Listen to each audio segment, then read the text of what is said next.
पाकिस्तान तहरीक इंसाफ के chairman Imran Khan Adiala jail में कैद हैं और कल पहली बार ये हुआ है इमरान खान की गिरफ्तारी के बाद की जो लीगल टीम है उसमें इख्तलाफात सामने आए हैं। शरीफ खान मरवत साहब ने एक ट्वीट किया, उन्होंने ये कहा है कि शुएब शाहीन साहब जो एडवोकेट है पाकिस्तान तहरीक इंसाफ की कानूनी टीम का हिस्सा है, वो वाहिद गद्दार है पीटीआई की कानूनी टीम में। कहा क्या है मरवत साहब ने, वो कहते हैं कि मैंने पीटीआई की कानूनी टीम के गद्दारों के बारे में ट्वीट किया था, जिसे मैंने कोर कमेटी के सीनियर्स के मशवरे के बाद डिलीट कर दिया।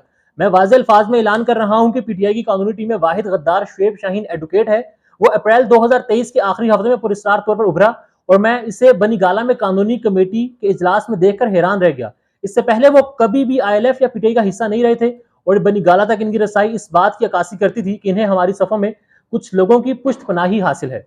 मुरवत साहब मजीद ये कहते हैं कि शुएब शाहीन सर्विस ट्रिब्यूनल से मुतालिक मुकदमा निपटाते हैं और उन्हें फौजदारी कानून की एबीसी भी नहीं आती। खान साहब के खिलाफ दर्ज एक भी फौजदारी मुकदमे में वकील ना होने के बावजूद इसने खान का वकील जाहिर होना शुरू किया, जो कि एक फ्रॉड था। हमारी पार्टी की ताकतवर खुफिया कुव्वतों ने इनकी हमायत की। जब पीटीआई की तमाम क़यादत इलेक्ट्रॉनिक मीडिया पर ब्लैकलिस्ट हो चुकी थी, तो वाहिद शख्स था जिसे ना रोका गया और ना ही ब्लैकलिस्ट किया गया। मरवत साहब मजीद ये कहते हैं कि मुलाजमत और खिदमत के मामले को वकील होने की वजह से वो खान की कानूनी टीम में गैर मुतालिक थे, लेकिन पीटीआई में 2 अफराद की पुष्ट पर होने की वजह से वो कानूनी टीम की तकरीबन हर मीटिंग में पहुंच जाते थे। जल्द ही मैंने महसूस किया कि हमारी कानूनी हिकमत अमली रियासत के वकला के इल्म में पहले से मौजूद थी। बाज़ औक़ात इसने हमारी मालूमात महकमा ज़राअत को भी लीक कर दी और एक मौके पर इसने मेरी जान भी खतरे में डाल दी। इसने मुझे अपनी शनाख्त जाहिर करने पर मजबूर किया, लेकिन पीटीआई के 2 जिम्मेदार ओहदेदार की मुदाखलत पर मैंने वक्ती ये ख्याल तर्क कर दिया। साल 2023 से पहले वो हमेशा एजेंसियों में अपने ताल्लुकात पर फख्र करता था और ये इस्लामाबाद के बारे में आम मालूमात की बात है। शुएब शाहीन को मालूम था कि मैं इनके पीछे हूं और इसने कुछ और गद्दारों के साथ मिलकर मेरे खिलाफ साजिशें शुरू कर दी। मैं चैलेंज करता हूं, अब मरवत साहब का अब चैलेंज आ रहा है, वो कहते हैं कि मैं चैलेंज करता हूं कि इसने एक भी फौजदारी मुकदमे में खान साहब की नुमाइंदगी नहीं की और फिर भी वो बेशर्मी से खान का वकील होने का दावा करते हैं। इस शख्स ने हमारी कानूनी जंग में हमें बहुत ज्यादा नुकसान पहुंचाया। मैं जानता हूं कि ये ट्वीट उसके सहूलतकारों और साथियों को तहरीक इंसाफ में मेरी पोजीशन कमजोर करने की तरगीब देगा और अपने खुफिया दोस्तों के जरिए मुझे निशाना बना सकता है, लेकिन मैं ये मुकद्दस फरीजा समझता हूं कि पीटीआई की तमाम कारकुनों को इस बारे आगाह करूं, मेरे अल्फाज पर निशान लगाएं। ये ट्वीट बहुत से मजरूमों और एजेंटों को तंग करेगा, लेकिन मैं मुश्किलात और धमकियों से खेलना मेरा मशगला है। इस ट्वीट को ज्यादा शेयर करें ताकि पीटीआई के तमाम वर्कर्स तक पहुंच सके। ये मरवत साहब ने ट्वीट किया और उनका ये ट्वीट था शुएब शाहीन साहब के बारे में, जो कि पीटीआई की कानूनी टीम का हिस्सा है। अब इसके बाद पीटीआई का मौकफ क्या है, वो ये कहते हैं कि शरीफ मरवत साहब एडवोकेट का जो हालिया बयान है वो उनकी जाती राय है और तासुरात पर मबनी है। पाकिस्तान तहरीक इंसाफ का इससे कोई ताल्लुक नहीं। शुएब शाहीन एडवोकेट चेयरमैन पाकिस्तान तहरीक इंसाफ इमरान खान की मंजूरशुदा कानूनी टीम के कलीदी रुकन और कोर कमेटी का हिस्सा और कानूनी और सियासी उमूर पर तहरीक इंसाफ के मौके की तर्जुमानी के मजाज हैं। पाकिस्तान तहरीक इंसाफ इब्तिला व आजमाइश के इस दौर में शुएब शाहीन एडवोकेट समेत जो तमाम अरकान हैं कानूनी टीम के, उनकी खिदमात को निहायत कदर की निगाह से देखती है और इस अज़म का उनका जो अज़म है उसकी कदर करती है। अब इसके बाद मरवत साहब एक टेलीविजन प्रोग्राम में थे। उस टेलीविजन प्रोग्राम में उनकी अफनान उल्लाह खान जो कि सेनेटर हैं नून लीग के, उनसे लड़ाई हो जाती है और बात हाथापाई तक पहुंच जाती है। बहस जारी थी। मरवत साहब ये कहते हैं कि अफनान साहब ने खान साहब को यहूदी कहा, बुरा भला कहा, जो मुझसे बर्दाश्त नहीं हुआ। अगर मेरी जात की हद तक वो कहते तो मैं बर्दाश्त कर लेता, मगर क्योंकि खान को कहा था वो मुझसे बर्दाश्त नहीं हुआ और फिर मैंने वहां पर उनको पहले थप्पड़ और फिर सारा कुछ किया। अच्छा, यहाँ पर कतई तौर पर ये चीज दुरुस्त नहीं है। सियासत है, आपका अपना अपना बयानिया नजरिया है, आप जाती दुश्मनी में इसको ना बदलें।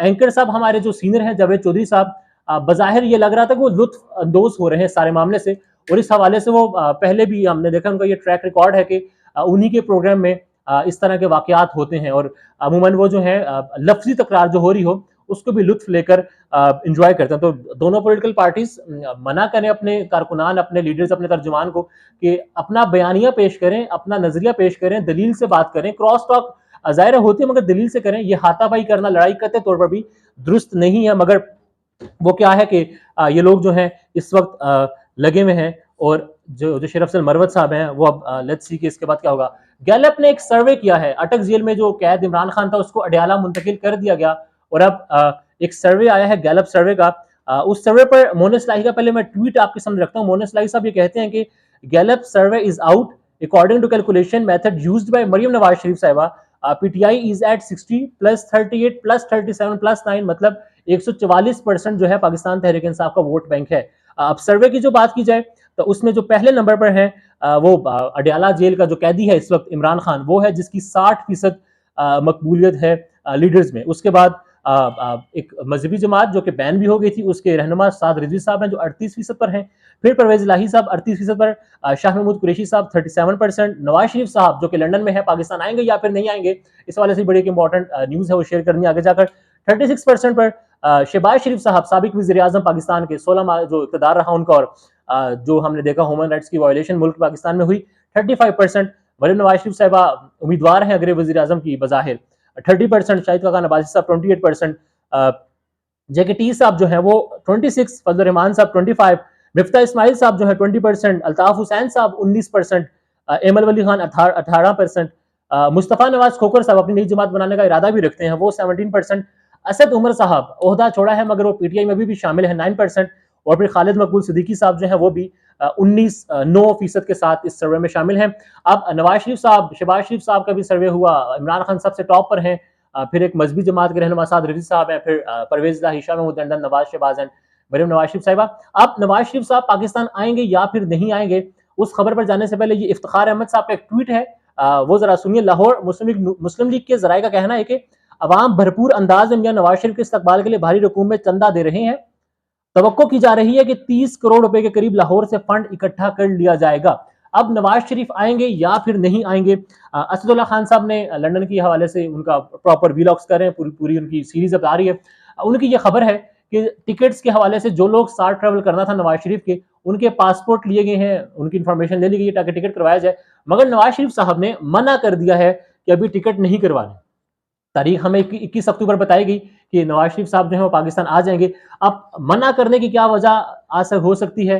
क्या अभी उनको भी शक है कि वो 21 को नहीं जाएंगे, या फिर तारीख में रद्द-बदल हो सकता है, या फिर मजीद कुछ और हो सकता है? मगर जो इब्हाम था कि वो आएंगे या फिर नहीं आएंगे, इसमें मजीद इजाफा हुआ, क्योंकि जो खबर है असदुल्ला खान साहब की, उसके मुताबिक टिकट्स करवाने से मना कर दिया। और एक और जावेद लतीफ साहब ने यह कहा है कि नवाज शरीफ साहब ने कहा है कि मैं थोड़ा कोई चीज़ पता करके आ रहा हूँ, तो मेरा इस्तकबाल करने की आपको कतई तौर पर भी ज़रूरत नहीं है। अब आखिर में बस एक और इम्पॉर्टेंट खबर, और वो खबर है शहरियार अफरीदी साहब के केस के हवाले से। अदालतों से फैसले आते थे, रिहा करो, नहीं रिहा किए जाते, रिहा करके फिर गिरफ्तार। किस मुकदमे में कुछ मालूम नहीं था, कोई क्लियर स्टांस नहीं आ रहा था, कोई क्लियर पोजीशन नहीं थी जजेस की भी। अब इस्लामाबाद हाई कोर्ट के मोअज़्ज़िज़ जज जस्टिस बाबर सत्तार साहब ने एक फैसला डिसीजन लिया है। उन्होंने शहरियार अफरीदी के केस में तौहीन अदालत की कार्रवाई शुरू की है आईजी और डीसी इस्लामाबाद के खिलाफ। और अब डीसी इस्लामाबाद ने गैर मशरूत माफ़ी भी मांगी थी, मगर शहरियार अफरीदी साहब ने यह कहा था कि इस्लामाबाद हाई कोर्ट के जो जज साहब उन्होंने जो है इसको माफ नहीं किया। अब समाअत हुई है आज, और शहरियार अफरीदी की गिरफ्तारी के मामले पर तौहीन अदालत का जो केस था, उसमें इस्लामाबाद हाई कोर्ट के डीसी ने गैर मशरूत इस्लामाबाद हाई कोर्ट में डीसी इस्लामाबाद ने गैर मशरूत माफी मांगी, जिसे मुस्तरद किया गया।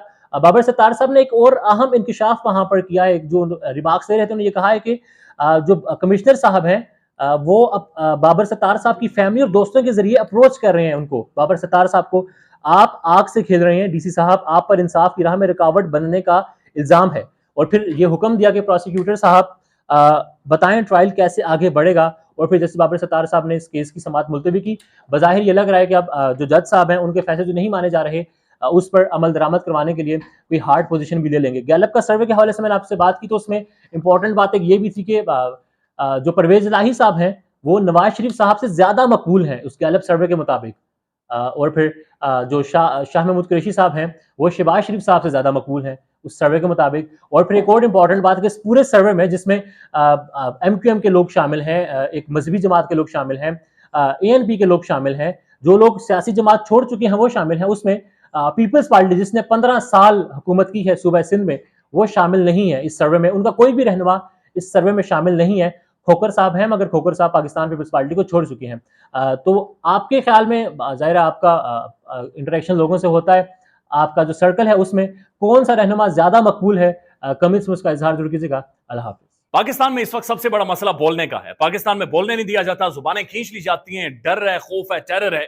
पाकिस्तान का मीडिया मुकम्मल तौर पर कंट्रोल्ड है, वेल मैनेज्ड है, एक मैसिव सेंसरशिप है। इसी तरह का दबाव पाकिस्तान में सियासत.pk भी फेस कर रहा है, जिसे पाकिस्तान भर में गुज़श्ता कई महीनों से मावरा आइन, मावरा कवानीन मुकम्मल तौर पर बंद कर दिया गया है, मुकम्मल तौर पर बैन कर दिया गया है। सियासत.pk की नशरियात को लिमिटेड करके पाकिस्तान में छोड़ दिया गया है। तमाम तर कानूनी मुआवजे के ऊपर आवाज उठाई गई, दस्तक दी गई, लेकिन हर तरफ से खामोशी है, सन्नाटा है, कहीं पर कोई सुनवाई नहीं है, कोई सुनने को तैयार नहीं है। लेकिन इसका हल क्या है? क्या खामोश हो जाए? क्या सवाल ना करें, क्या मालूमात आप तक ना पहुंचाएं, क्या इंफॉर्मेशन आप तक ना पहुंचाएं? मालूमात भी पहुंचेगी, इंफॉर्मेशन भी पहुंचेगी, सवालात भी उठेंगे, लेकिन अब आपने रोल प्ले करना है, आपने अपना किरदार अदा करना है। और छोटा सा एक प्रोसीजर है, प्रोसेस है, उसके बाद आप अपना किरदार अदा करें और हमारी मदद करें। पहले आपने यह करना है कि हमारे YouTube चैनल को सब्सक्राइब करना है, उसके बाद ज्वाइन के बटन के ऊपर जाना है, क्लिक करके हमारा मेंबर बनना है। या फिर दूसरा ऑप्शन यह है कि आपने वीडियो की डिस्क्रिप्शन में जाना है, वहां पर पैट्रियन का लिंक मौजूद होगा, उस लिंक के ऊपर क्लिक करें और हमें सपोर्ट करें, हमारा हिस्सा बने, हमारी ताकत बने। ख्याल रखिएगा। अल्लाह हाफिज।